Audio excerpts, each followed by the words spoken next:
Chris Whitty described Rishi Sunak's Eat Out to Help Out scheme as Eat Out to help the virus.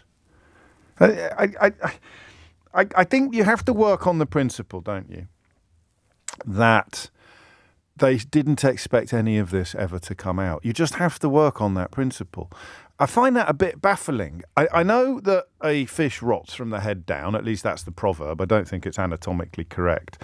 But the idea that Boris Johnson's moral corruption and general uselessness was so overpowering, so complete, that it actually ended up affecting every single tentacle of government is pretty hard to resist. How could you have sat there as Chancellor of the Exchequer and thought to yourself, well, the Chief Medical Officer thinks that this is an absolutely ridiculous idea that is almost certainly going to kill people, but I'm going to get some good front pages out of it. So let's press ahead. You could only have done that if you thought it was going to stay secret. Listen, I could be getting all of this wrong. And you know what happens when I get everything wrong. You ring me up and tell me that I've got everything wrong. And I very modestly and humbly accept your criticism, change course accordingly, and we all press on together. But I don't think I am. I cannot see how 90% of the stuff that's already come out, and we'll get on to the worst bit of all in just a moment. I don't see how the worst... I don't see how this could have happened unless almost everybody involved thought that this was never going to emerge. Chiefly, of course, on the WhatsApp messages, but not exclusively on the WhatsApp messages. Also on the notes, the contemporaneous notes, the minutes, the worst of which... Well, I'll let you listen to it. This is these are notes made by the Prime Minister's private secretary for public services, a chap called Imran Shafi, giving evidence to the COVID-19 inquiry yesterday. And this, for my money, well, actually, do you remember, and I'm not making light of anything here, but do you remember when we spotted some... Because what's really got my goat this morning is people saying they're surprised. So I want to remind you of something that we did at the time. And we did it quite a lot. And we did it carefully and sensitively because it is comical. It is a reference to a joke at a time of tragedy. But that is when you trust me to walk the tightrope of sensitivity. And I did. Because every single time we looked closely at what Boris Johnson was doing, we were reminded of a character from Shrek. Some of you may die, but it's a sacrifice I am willing to make. Now that's funny, right? That's funny because it is a portrait of utter, arrogant, entitled callousness.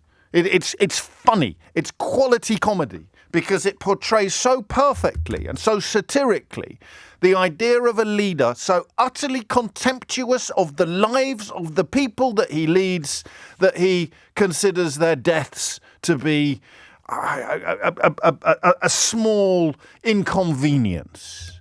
And his arrogance is such that he would, with a straight face, say, that is a risk that I am prepared to take. Now, I hope you were listening at the time, because you'll know we played that a lot. We possibly played it a little bit too much. It may indeed have been one of those clips where Keith communicated to me through the power of interpretive dance that he felt we were perhaps playing it a little bit too often, hitting it, you might say, a little bit too hard. And then yesterday, up pops the Prime Minister's private secretary for public services, and he says this. Could we have 146636, please? This is your diary, your notebook, page 92. Halfway down the page, we can see CX bilat. Is that a reference to a bilateral meeting between the Prime Minister and the Chancellor of the Exchequer? It is, yes. In quotes, we're killing the patient to tackle the tumour. Large PPL, numbers of people who will die. Why are we destroying everything for people who will die anyway soon? I think that says economy. Destroy the economy for people who will die anyway soon. Mr. Shafi, who said those words? I can't say for sure. I think it was the former Prime Minister. and people in hospital, the elderly or the infirm or the ill, were described as bed blockers. I think that was a term that was also widely used in DHSC and the NHS of people who didn't need to be in hospital. Well, how do you process that? How do you process the knowledge that the two most powerful men in the country were sitting together in a room, complaining that we were going to prioritise the lives of our loved ones, or complaining about the very idea of prioritising the lives of human beings over the economy? Now, there's always some balance, but just have a look at what every other country in the world did. Have a look at whether any other governments have been revealed to have treated the idea, to have treated humanity with contempt and money with an almost fetishistic reverence. It's incredible. In fact, listening to that now, it rather knocks into a cocked hat the Chris Whitty, Rishi Sunak thing, because although Eat Out to Help Out was obviously disastrous, it wasn't immediately obviously disastrous. It took the following week's figures to come through. I don't know if you remember. We were quite warm about it because we were just so desperate to get out of the house, weren't we? You remember? We're just so desperate to get out of the house. And so the man who came along and gave us a free pass and half a free dinner, he was public hero number one for a week, and then the numbers came out of new infections, and you just sort of went, it was almost a sense of guilt and shame at how stupid you'd been the previous week when you were carrying him around the room on your shoulders. But that's nothing compared to what we just heard, is it? Some of you may die, but that is a risk I am willing to take. He might as well have said it. He might as well have done the voice. And he was saying it in the heart of government. He was saying it in a meeting, a one-on-one, a bilateral meeting with this Shafi fella taking notes, a bilateral meeting between the Prime Minister and the Chancellor of the Exchequer. And of course, that desire to do nothing, that desire to let it run through the population like a dose of salts, explains the dithering and the delay that other testimonies have described. You've even got Lord Bethel, who is a largely ridiculous character. He's the fella that once tweeted about how he's the third Baron Bethel, and he went to Harrow, and he once tweeted that people who got bad A-level results shouldn't worry because it's when he learnt to hustle. He got bad A-level results, he learnt to hustle, and then lo and behold, he's ended up a hereditary peer in the House of Lords. So therein lies the power of hustle. But even a stopped clock is right twice a day, and he's given an interview this morning in which he describes Boris Johnson as just being utterly detached, utterly uninterested, utterly removed. There were rumours at the time that he was too busy working on his Winston Churchill biography or looking after his fiancée. I mean, Dominic Cummings has spoken about the distractions caused by a new dog arriving in Downing Street and Boris Johnson's fiancée being cross about some press coverage regarding the dog. We may hear more of that today. But there are no words for this.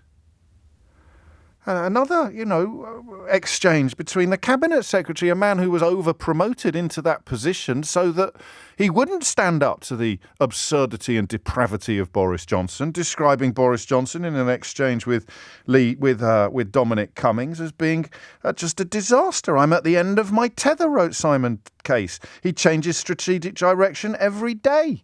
Monday, we were all about fear of virus returning as per Europe.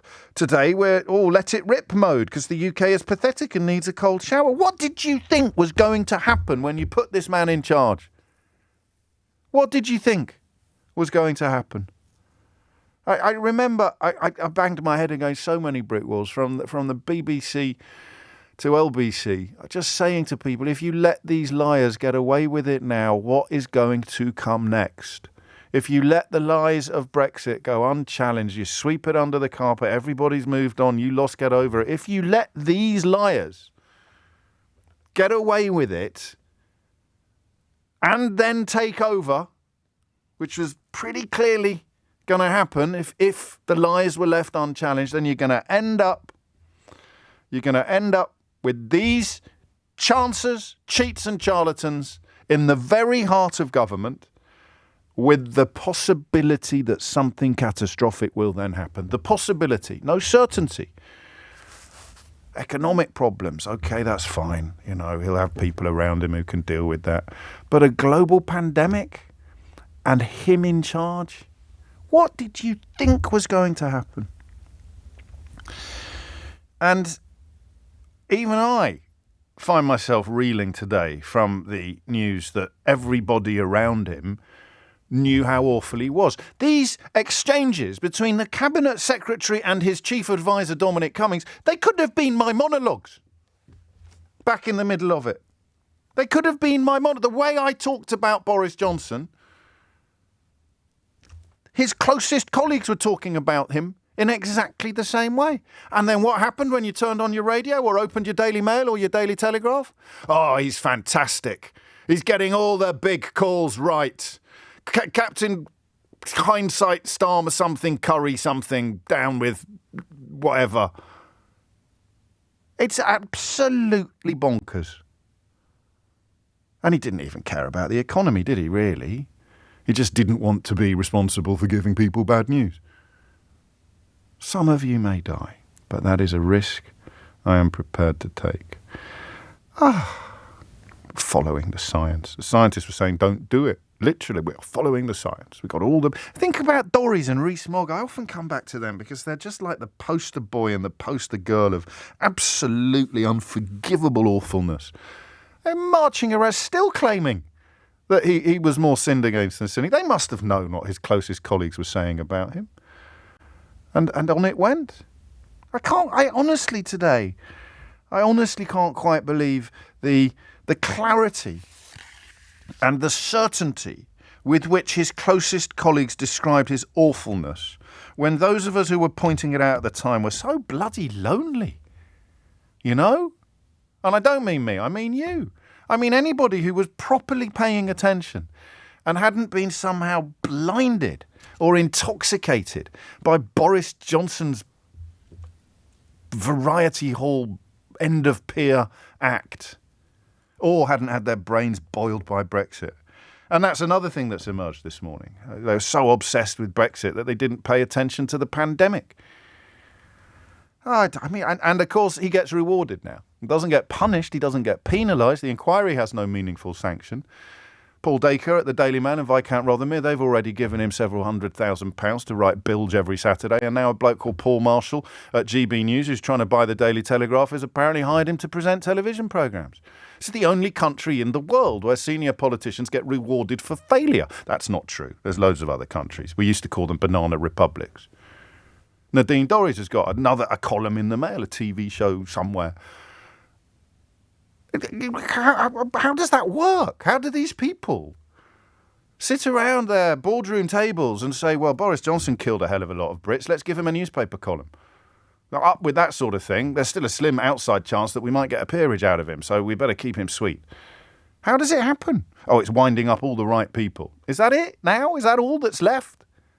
When his closest colleagues are describing him in these terms.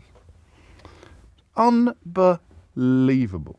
17 minutes after 10 is the time. The people I'd really like to talk to today, and I won't because you won't ring me, but hopefully I'll get some of your texts, are the people who are still clinging to the idea that Boris Johnson was a good guy, still clinging to the idea that Boris Johnson was anything other than all of the things that his closest colleagues have described him as now. Never mind critics like me. His closest colleagues, his confidants, the people he appointed. How does it work? How do you feel today? Like the sort of civilian equivalent of Nadine Dorries. Here's one. Bring back your stand-ins. My God, you are boring. Try talking about something else apart from Boris.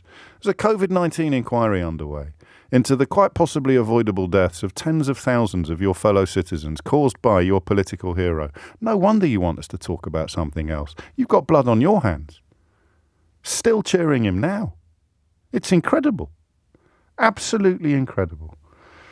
And I still don't have a flipping question to ask you, to be honest, except this. Now you know.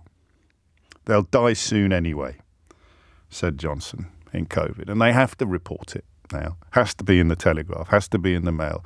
Even they are not so shameless as to look away from this. It won't get anything like the coverage that Keir Starmer's perfectly innocuous curry in Durham got. I think that was 13 front pages, was it, in the Daily Mail? But they can't not report it. They won't add a large reason why the Prime Minister got away with this is because we were encouraging him to completely prioritise the economy over the lives of British people because we were worried about not selling enough newspapers or seeing a dip in advertising. But he did it, and he would have done it anyway. I wonder whose lives they thought were worth saving.